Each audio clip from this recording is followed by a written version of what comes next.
እኔ እኮ ተበዳይ ነኝ አንተ እኮ በዳይ ነህ መሳሪያ አንግበሽ ነው እንደ በደል የሚፈታው ባናኛ የሰለጠንን ሰው ነን ቆይ ነበር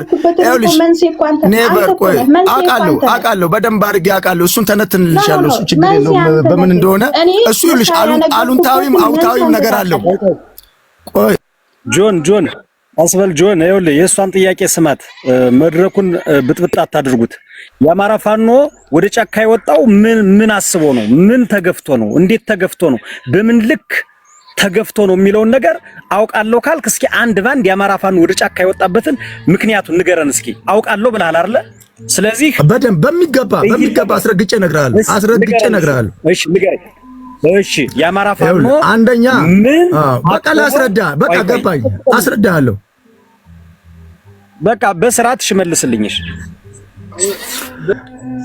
ህገ መንግስቱ ምን ይላል መሰለ የኢትዮጵያ ህዝቦች በአጠቃላይ ከአጥናፍ ከጥግ ጥግ ተንቀሳቅሰው የመስራት ሀብት የማካበት የመኖር መብት አላቸው ይላል ስለዚህ ይሄ መብታቸውን የአማራ ህዝብ በማንነቱ የተነሳ በወለጋ በተለያየ ቦታ እየተገደለ እየተፈናቀለ ነው አንደኛ ጥያቄ ሁለተኛ ጥያቄ ትጥቅ እንፍታ በሚለው ላይ በወልቃይት ጠገዴ ላይ ያለ ምላሽ ሳያገኝ በራያ ቆቦ ቦታ ላይ ያሉ ነገሮች መልስ ሳያገኙ ሌላው ክልል ትጥቅ ሳይፈታ የአማራን ህዝብ ትጥቅ ማስፈታቱ ለምን አስፈለገ እነዚህ ነገሮች ምላሽ ባላገኙበት ጊዜ ሌሎቹ ነፍጥ አንግበው መሳሪያ ይዘው ባሉበት ሰዓት እኛን ብቻ ማስፈታቱ ለምን አስፈለገ አይደለም መሳሪያውን ቀበቶንም እናስፈታለን የሚባሉ አባባሎችም ነበሩ እነዛን ብሎም ብቻ ዋናው ሜን ፖይንቱ የአማራ ህዝብ በህልውናው ምክንያት በማንነቱ ምክንያት በየቦታው እየተገደለ ነው እየተፈናቀለ ነው የሚል ጥያቄ ሜን ፖይንት የሆነ ጥያቄ አላችሁ ጥያቄያችሁን አውቀዋለሁ እኔም አከብረዋለሁ ይሄ እኮ የሆነም ነገር ነው ያየሁትም ነገር ነው ያው በውስጡ ያሉ ነፍጦች ቢኖሩም ግን ነገሮችን ሁሉ ከ27 ዓመት በፊትም የነበሩ ታሪኮችን ጠቅላላ አምጥታችሁ ለዚህ መንግስት በአንድ ጊዜ ሰጣችሁ ነገሮች ሁሉ ለመሰለ ያው ብዙ ነገር የአማራ ህዝብ ላይ ተሰርቶበታል እናምናለን ይሄንን በመጽሐፍ የአማራ ልጆች ጠቅላላ ዋጋ አስከፍሏል እንደውም አማራ ክልል ውስጥ ያሉትን አይደለም ከአማራ ክልል ውጪ ተዋልደው ያሉትን ማለት ነው የአማራ ህዝብ ልጅ ተስፋፊ ገዢ እንዳልሆነ የመከላከያ ሰራዊቱ በደንብ ጠንቅቆ ያውቃል ወለጋ ላይ የሰፈረው እኮ የራሱ መሬት አንሶት የወለጋን መሬት ሊወርስ አይደለም ደርግ ነው መንግስቱ ኃይለ ማርያም ነው በ1977 በተነሳው ጦርነት ምክንያት ወደዛ አካባቢ ያለው መሬት ለም ስለነበረ ወስዷቸው እዛ አሰፈራቸው ዛሬ ሲዳማ ክልል ውስጥ ብትገቢ ጥቅጥቅ ያለ ወደ አርቤጎና በንሳ የሚባል አካባቢ ላይ አማራዎች አሉ አማርኛ እንኳን የማይችሉ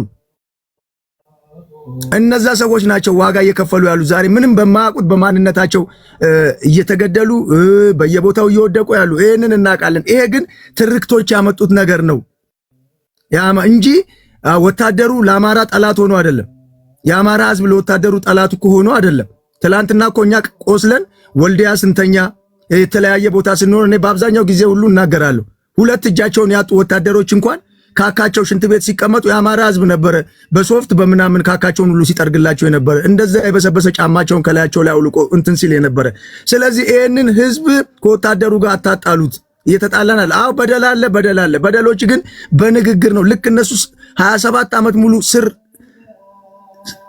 ዘርተው እንደዛ ሲሰሩ የነበረውን ነገር መፍታት የምንችለው በመወያየት ነው በመነጋገር ነው በጥላቻ አይደለም እንጂ ለአንድ ጊዜ ለአብይ ብቻ የምንሰጠው ነገር ሆኖ ጥላቻው እንደዛ አይደለም በእርግጥ በእኛም በኩል ጥፋት አለ እንገመግማለን እኮ እንትን እንላለን ሁሉም ሰው የራሱ የሆነ መተዳደሪያ ደንብ አለው የራሱ የውስጥ ደንብ አለው ይወራል ትክክል ነው እኔም ጥያቄ ነው የአማራ ክልል በሰዓቱ ላይ በወልቃይት ጠገዴ ላይ ያልተፈቱ ችግሮች እያሉ በራያ ቆቦ ላይ የማንነት ጥያቄ እያለ እነዚህ ነገሮች በህገ መንግስት ወይንም ደግሞ በሪፈረንደም ሳይፈቱ ትጥቅ ማስፈታቱ ወይንም አነጋግሮ ከቲም እስከ አላይኛው ያለው ሰው ተወያይቶ ተነጋግሮበት አምኖ ቢሆን ኖሮ ዛሬ ለዚህ ሁሉ መስዋዕትነት ውስጥ አንከፍል ይሄ ሁሉ መስዋዕትነት ይሄ ሁሉ ዋጋ አይከፈልም የአማራ ፋኖ እዚህ ባንደበት አንቶ መስክረህለታል ጥፋት እንደሌለው አንደኛ በንግግር ባልከው ነገር ላይ በመጀመሪያ ደረጃ የአማራ ምሁራኖች እንዴት እንደተበሉ እነ ጀነራል አሳምነው ጽጌ እነ ሞላ ደስዬ ስንቱን ጠቅሽ እናምባቸው መኮንን እንዴት አርጋችሁ እንዳስወገዳችኋቸው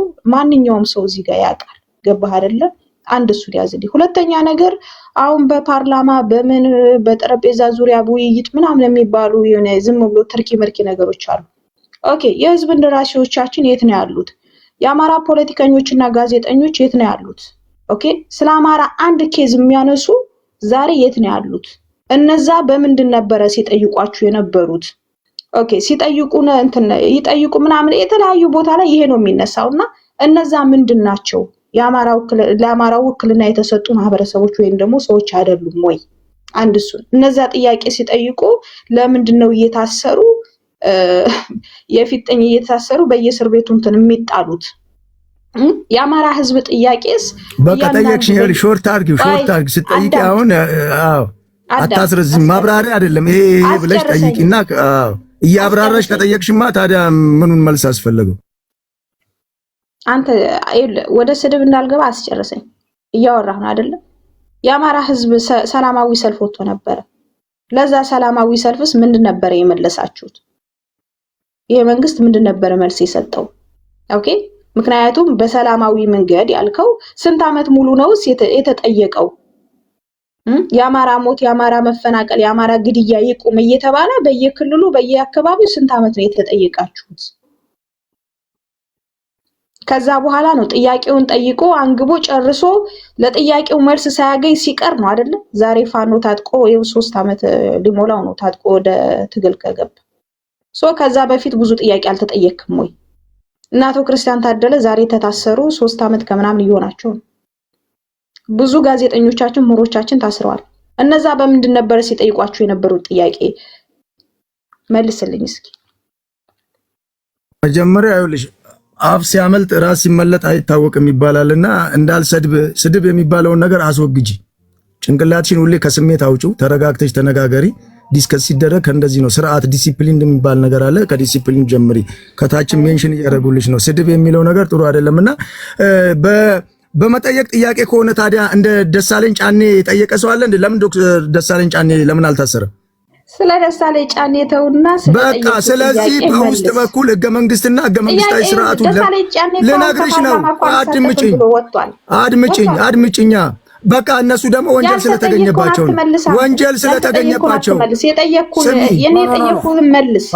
በማንነታቸው በመናገር አይደለም የታሰሩት። ይኸውልሽ ህገ መንግስትና ህገ መንግስታዊ ስርዓቱን ለመጣል እንዴ እና መሳሪያ ይዘው ተኩሰውበት ነው። በአፈሙዝ ነው እንደ የገጠሙት እነ ክርስቲያን ታደለ በፖለቲካ ፍርድ ቤት እኮ ስማኝ፣ በመታሰር ከሆነ በመናገር ከሆነ እንደ ደሳለኝ ጫኔ የተናገረ ሰው አለ ወይ?